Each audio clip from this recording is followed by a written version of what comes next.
Dear friends, Gayatri మహామంత్రం అర్థం ఏమిటో మీకు తెలుసా? గాయత్రి మహామంత్రం అతి పవిత్రమైనది. మిమ్మల్ని పరమ శాంతి వైపు నడిపించే మహామంత్రము ఈ సృష్టిలో ఏదైనా ఉంది అంటే అది ఈ గాయత్రి మంత్రమే. శ్రీకృష్ణ భగవానుడు భగవద్గీతలో మంత్రాలలో నేను గాయత్రి మంత్రాన్ని అంటాడు.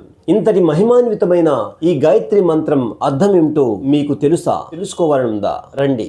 మంత్రము ఓం భూర్భువస్సువః తత్సవితుర్వరేణ్యం భర్గో దేవస్య ధీమహి ధియో యో నః ప్రచోదయాత్.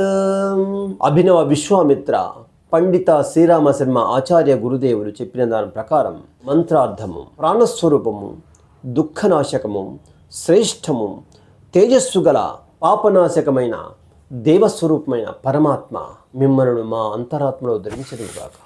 ఆ పరమాత్మ మా బుద్ధిని సన్మార్గం వైపు ప్రేరేపించుగాక.